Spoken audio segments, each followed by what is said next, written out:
Alright, what's up guys? My name is Zack, and for the last week I've been driving the 2025 Ford Maverick Hybrid XL. Up front is a 2.5 liter inline 4 as well as a hybrid system, and down below is a CVT. Now I am super excited to be reviewing this truck because its sticker is just a hair above $30,000. This is one of the most affordable pickup trucks you could buy brand new. And so more often than not, whenever I get a press car from a company, it always has all the bells and whistles. It has refrigerators and massage seats and two sunroofs and anything that they could throw at the journalist to make them happy. So then you watch the video, you go to the dealership and you say, hey, I can't get the refrigerator, but at least I can get this, this, and this, and you end up buying a mid-trim. Well, Ford has actually put an XL base model Ford Maverick into the press fleet for us journalists to drive, so I get to show you what it's like to buy at the bottom end of the Ford Maverick range. But if you'd like to submit your own vehicle and have it reviewed here on the channel, you can head on over to my website, zackpradel.com/submit. It's a quick and easy submission form. It takes under a minute to fill out, and I come out to you. And if you'd like to see all my videos weeks or sometimes months in advance, you can head on over to my Patreon for only $5 a month. But let's get back to that hybrid drivetrain. Well, it's a 2.5 liter NA engine, and it does have an electric motor, allowing this to drive in electric mode. Now, over my time with the vehicle, I've actually done about 21% of my driving in EV mode, which has been fantastic. And I've been averaging 38 miles to the gallon while driving around, which is beyond phenomenal. You will not see a better MPG number out of any vehicle with a pickup truck bed. That is barging in on Prius territory like the Kool-Aid Man, and I love to see that. Like I said, paired to it, however, is a CVT. I don't love that. It does make the engine and drivetrain very drony, and when the engine does kick in, it's very sudden, and it's a little overbearing. However, it's a hybrid system. It doesn't feel super refined, but it works and it churns out good numbers. It's that annoying coworker that turns in their work on time every single time. So although it might be a little annoying, you gotta put up with it because it just gets results.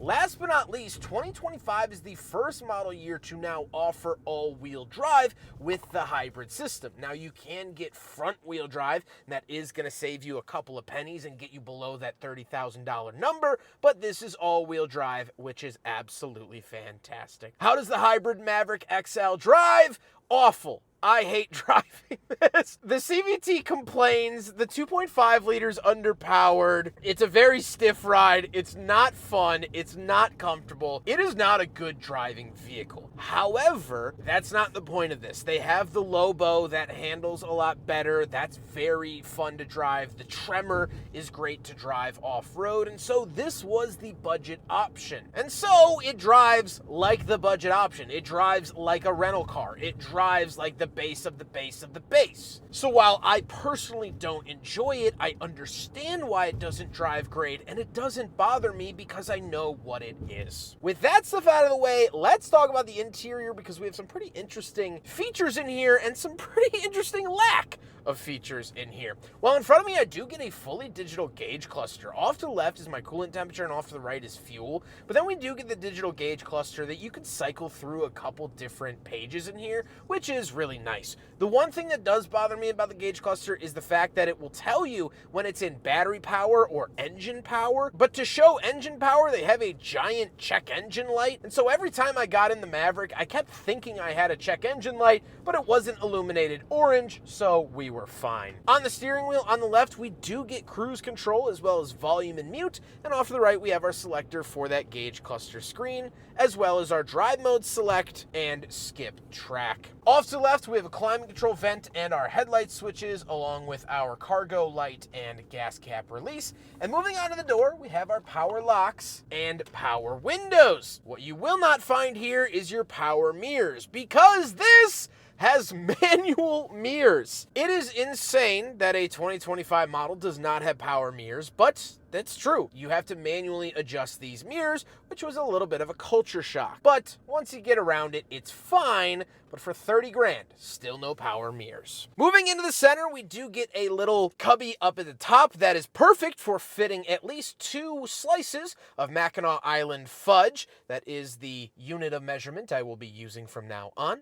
And then we have our infotainment display. This does have the larger infotainment, which is new for 2025. This is the Sync 4 system, so it does have wireless Apple CarPlay, and I like it. It's been really smooth, really clear, really easy to use. I like all the different pages and things like that, and although your climate controls are ran through this as well, they haven't really been laggy. This does only have single zone climate, of course, and overall, this system really works well, and this is one of the very few parts of the truck that actually makes it feel more expensive than it is, but again, those are few and far between. It does have a backup camera as well, but every vehicle is legally required to have a backup camera, so it's not really a flex. Down below, we do have 2 more climate control vents. We have our very simple hotkeys for skip track, volume, max defrost, auto holding brake, and hazard switch. And then down below, we have USB-A with USB-C and our 12-volt outlet. We do have some organizers down below, but no wireless charger that would be found in the upper models. And then moving into the center, we have the shifter off to the left, power parking brake, and traction control off. That's it. Again, super, super simple. Off to the right, we do have cup holders, so we will do a big friggin' bottle test. And like other vehicles in this segment, it fails. All the Mavericks fail. And I know I always get asked this. Yes, there is a designated water bottle holder in the door. However, it still does not pass with the big friggin' bottle. Then we do have some more storage cubbies and the center console and the seats. The seats are manual, they are cloth, they are not very comfortable, however they hold you within the vehicle, and that is the only thing that Ford is going to guarantee you from the base model. It holds me in the chassis, I can sit down while driving, that's it, done. However, speaking of seats, we do have back seats, so let's go do a back seat review. All right, we're in the back of the 2025 Ford Maverick XL.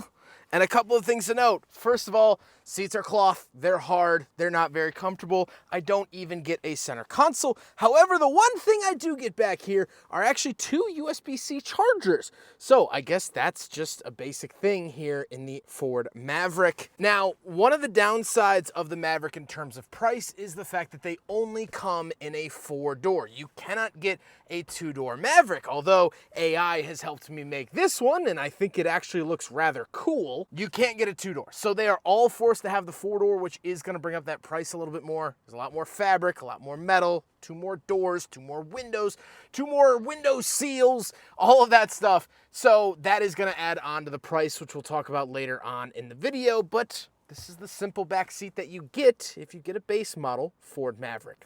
Let's hop into the very back and talk about the basic bed, and then we'll talk about the looks. All right, around the back of the Maverick XL, of course, we do have the truck bed. Lower it like so, and there it is. It does have the Tough Bed spray-in bed liner from Ford. As you can see up here, it says an official Ford accessory, and this is a, I believe, $500 option. So just leaving this out alone is going to drop this almost under $30,000. So it is a nice spray-in bed liner, but that is literally the only options we have here. It does say 12-volt DC flex bed outlet. If you actually peel this off, which is hard to do, there isn't anything actually behind these. There's a spot for a plug, but it's just a dead end. So you could upfit that later. Gotta put the bottom in first. There you go. You can upfit that later, but that is not included. Again, bare bones basic truck. I know I've been saying it all video, but this is what you got out of the Ford Maverick. Simple and basic like trucks used to be. Now we gotta talk about the looks, and I love the blue color, but I love even more these silver steel wheels. I am an absolute sucker for steel wheels. I think they look great here on the Maverick, and they are the base. Of the vehicles that I've personally owned, I usually put steel wheels on them, like my first gen RX-7 and my Mazda 3 for my winter wheels. So I'm very accustomed to steelies. I think they look very good, and I think more cars need to come on them. This has also been facelifted for the 2025 model year, so it's a little bit more handsome, a little bit more attractive than the 24 and before. With all of that being said, let's get on to my final thoughts. What do I think driving the Ford Maverick XL Hybrid for the last week? Well, as I mentioned, I don't really like driving it. It's not a nice driving experience. However, I'm very happy that this vehicle even exists. And so it's one of those trucks that is just damned if you do, damned if you don't. Because a lot of people comment, oh, we need affordable trucks again. We need cheap trucks. If you do a reverse inflation calculator on this truck, back in 1995, this would have cost about $14,500, which is right in the middle of the Ford Ranger lineup. If you got the base model Ford Ranger back in 95, it was about $11,000, and the top trim went for about $20,500. So this is right in the middle, and this is on par with what those trucks cost at that time. However, at this price point, this truck is severely lacking. It doesn't even have power mirrors. It doesn't have lane keep assist. It doesn't have nice seats. It's slow. It's sluggish. It's weird sounding. The engine is unhappy under the hood. This truck can just kind of never win because even though this is the most affordable truck and it's in line with affordable trucks of the past, people are always going to want more. Even the people that say, oh, I would drive a truck with manual windows and manual mirrors and all that stuff. When the rubber hits the road, no, you don't. If you're paying 30 grand, you want heated seats. If you're paying 30 grand, you want adaptive cruise. If you're paying 30 grand, you want power mirrors. And so this truck can never win. It's not going to make anyone happy except for businesses, which this truck is most likely going to go into. If you own a plumbing business and you have 30 trucks in your company, yeah, you're probably going to buy 15 or 16 of these at a time. And you're going to get them with barely any floor mats, without cruise control. In the hybrid, because you're going to save the company a lot of money. With 38 miles to the gallon, you're going to save a lot of coin at the pump. With the EV driving, you're going to be driving through neighborhoods silently, which customers like. They don't like it when your old E350 with a header leak comes down the road to change some pipes. And so, this is it. This is a $30,000 truck here in 2025, and I'm so incredibly happy that it exists.